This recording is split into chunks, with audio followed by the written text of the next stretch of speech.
Tell us about that experience. We're now approaching the 50th anniversary of that march. Tell us what that was like to be a part of the March on Washington. First of all, my experience with the march started before the march. I was a volunteer that went down to quite a few Howard students went down to volunteer. Volunteer where? Various spots, but primarily at Congressman Fauntleroy's church, or Walter Fauntleroy's church at the time. He wasn't a congressman. And a couple other offices like the Urban League, NAACP, were points where activities were going on for planning the march. And this is in the city of D.C.? In the city of D.C. Okay. And I mean, college students, we were gophers. But we did that. When you say gophers, what did you have to do? Go for here, go there. I mean, it was only so much, you know. But do you know how many months you all worked prior to the march? I don't remember that. But also, some would go, you know, some of the work, that's what volunteers do. But part of it also, there were national student organizations that were very strong, like Students for Democratic Action, SDA, making contacts with those individuals to get them to participate in the march.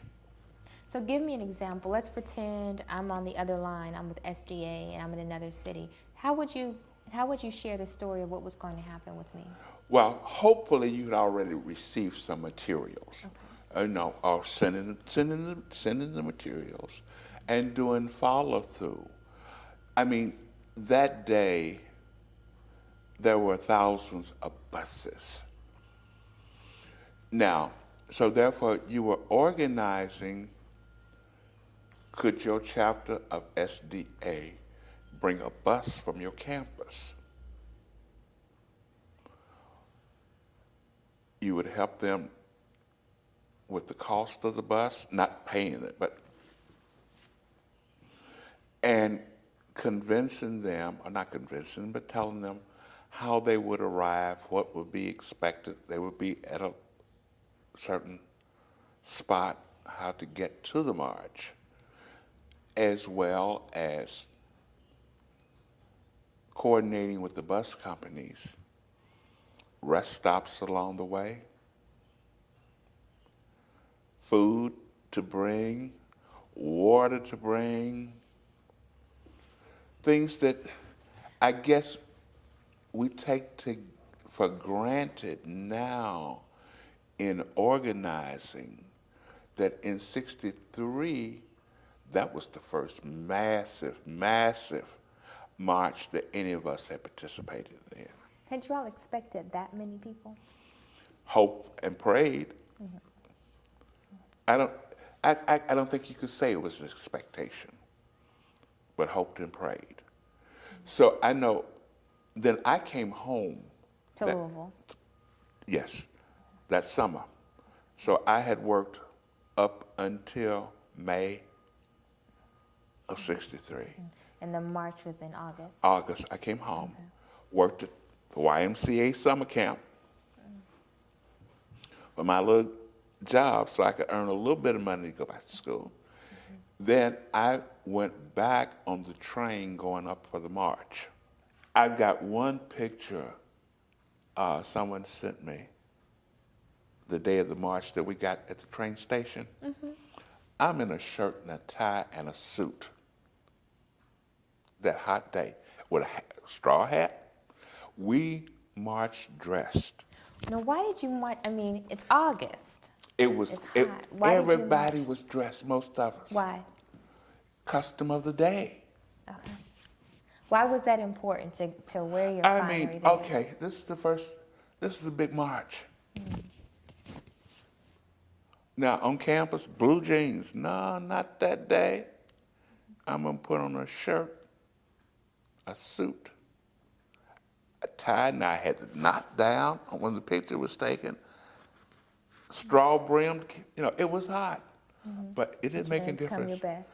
It didn't make any difference.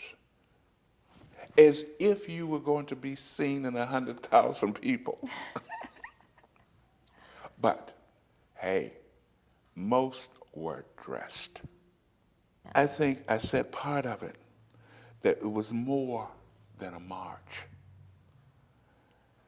It was like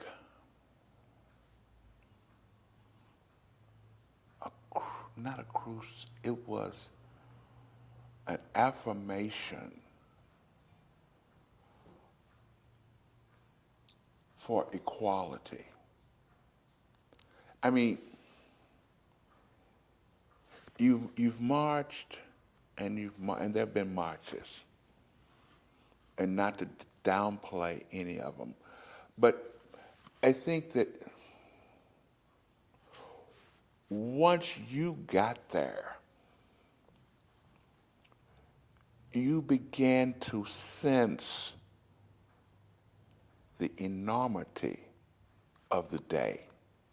I mean, just trains were pulling in from everywhere, and marchers were getting off. We had signs from Louisville, Kentucky, and you would might have been a train coming in from Chicago, and you start, but not, acknowledging that they're there and you're there. And then once you got outside that train station and you began to see all these buses, and then once you got to where you were supposed to go, and you realized you weren't going to be any place close to to the stand. But that didn't bother you because you were there and you were a part of it. And you could sense that this is a grand occasion and that you want to be there. You didn't care how hot it got.